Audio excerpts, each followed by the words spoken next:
Mesdames et messieurs, bonsoir. Je vous reviens encore en cette fin de soirée pour vous parler du sujet brûlant du moment. Quand il y a des scandales au Gabon, nous sommes tous impactés par les scandales qui s'y déroulent dans notre pays. Paris ne s'est pas construit en un jour. Les Français ont eu une révolution dans leur pays. Vous voyez ce que je veux dire, non? Oui. Ça ne s'est pas fait dans le calme. Ça s'est fait dans le sang.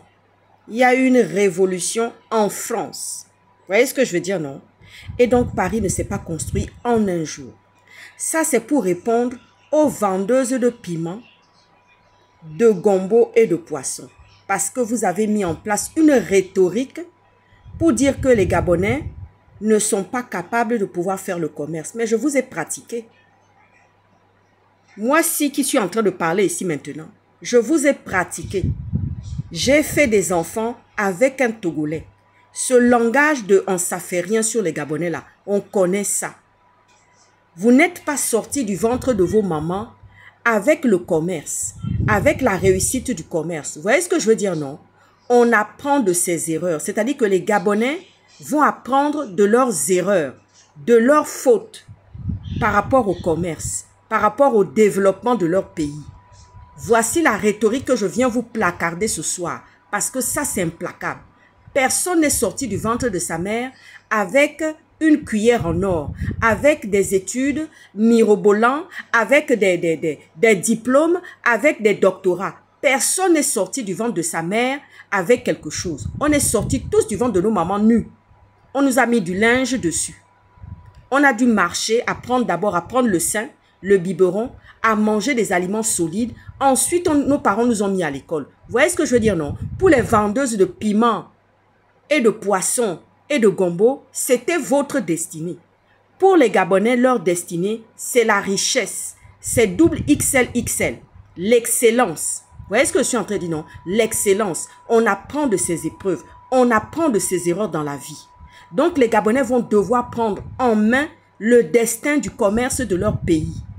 Parce que c'est une bénédiction. Vous voyez ce que je veux dire, non? Ce n'est pas aux étrangers de venir profiter. Pendant que les Gabonais mendient, pendant que les Gabonais tendent la main, pendant que les Gabonais n'arrivent pas à s'en sortir. Le président du Gabon, le chef de l'État, a pris une très bonne décision parce que cette décision-là, elle vaut son pesant d'or. Elle vaut son pesant d'or, je le dis. Vous voyez ce que je suis en train de vous dire? Ça vaut son pesant d'or. Donc, les vendeuses de piments et de poissons, vous n'êtes pas nés avec le commerce au sorti du ventre de vos mamans. Pas du tout. Vous avez appris à faire du commerce avec les colons. Parce qu'on a tous connu l'esclavage et on a été tous colonisés. Vous voyez ce que je suis en train de vous dire? Donc, vous n'avez pas de leçon à nous apprendre au quotidien pour dire que oui, les Gabonais ne savent pas faire. Les Gabonais vont apprendre. Je ferme la parenthèse. Je viens maintenant parler aux Gabonais parce que ça, c'est notre palabre entre nous. Le président du Gabon, chef de l'État, chef des armées, connaît qui est la race gabonaise. Ce n'est pas le président du Gabon qui a mis au monde tous les vilains petits canards gabonais qui ne respectent pas leurs femmes, qui abandonnent leur foyer pour aller se produire avec d'autres femmes au dehors. Ce n'est pas le président du Gabon. On peut tout lui reprocher. Ah oui, on va faire bloc parce que face à cette situation de vendeuses de piments, de puissances étrangères venues d'ailleurs, vous voyez ce que je veux dire, non? Et des scandales qui nous frappent au quotidien, on va faire bloc. Et là, le président du Gabon, chef de l'État, chef des armées, va revoir aussi sa copie. Et il va bien s'entourer maintenant. Ça, je vous le dis. Parce que Dieu est descendu au Gabon. Vous voyez ce que je suis en train de vous dire, non? Oui, le président du Gabon n'est pas responsable des vilains petits canards gabonais qui ne respectent pas leurs épouses, qui abandonnent leur foyer, qui sont des dominateurs, des dominants. Vous voyez ce que je vous dis, non? Des gens, ça fait rien quelque part là-bas dehors. Vous voyez ce que je veux dire? Ce n'est pas le président du Gabon qui vous a mis au monde et qui est responsable de ces situations-là. Le destin du Gabon se construit maintenant. Ça va se dessiner maintenant avec des erreurs, avec des fautes, avec des balbutiements, voyez ce que je suis en train de vous dire, non? Oui, oui, oui, on est dedans même. On est dedans. Et c'est dedans qu'on sortira grandi et fort. Oui. Quand le président du Gabon est attaqué par des puissances qu'on a toujours combattues et qui ont toujours dit que nous sommes des gens en saférien, mais vous avez la CEDEAO là-bas. Il y a la CEDEAO là-bas de votre côté et ce n'est pas clair là-bas, ce n'est pas net là-bas, il y a palabre là-bas. Vous venez créer le chaos chez nous. Souvenez-vous de la Guinée équatoriale qui avait fait partir les Béninois et les Togolais. Vous vous souvenez de ça? C'est une affaire qui date de 2 ou 3 ans. Oui, oui, oui, oui. Obiangé Mambazogo avait fait partir tous ces gens-là parce qu'il en avait marre. Et puis on connaît votre arrogance, votre insolence et votre impolitesse. Vous vous suffisez. Vous vous prenez pour des gens suffisants. Vous venez donner des leçons aux gens dans leur pays. Ceux-là qui vous nourrissent, qui vous permettent d'aller construire et envoyer vos enfants dans les universités. J'ai cité des noms. Les Charles Naté. Oui, les Charles Naté qui sont devenus des avocats aux Antilles.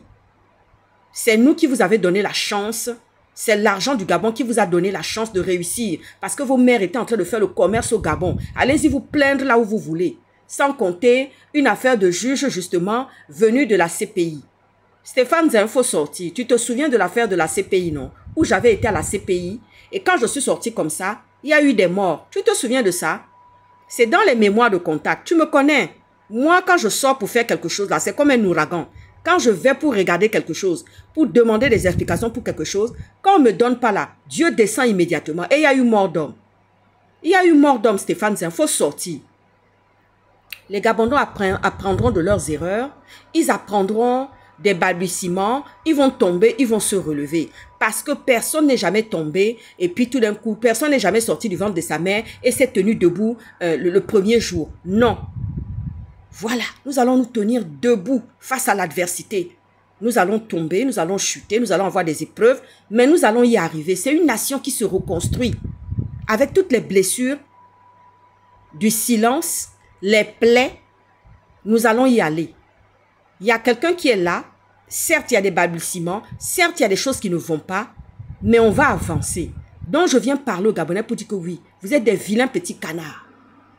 Tous les vilains petits canards qui sont dans les foyers, qui abandonnent, qui laissent tomber. Le président de la République du Gabon vous connaît très bien. Il a cassé les maisons. Oui, il a cassé les maisons.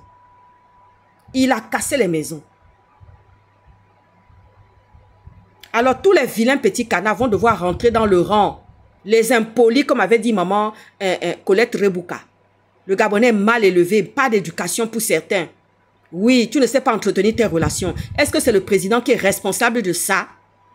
Non, c'est votre manque d'éducation. Vous n'avez pas d'éducation. Éducation inachevée. Éducation de cours commune. On va vous éduquer. Et ça suffit comme ça. Hein. Vous allez devoir travailler maintenant. Au lieu de mendier. Ah, ciao, ciao.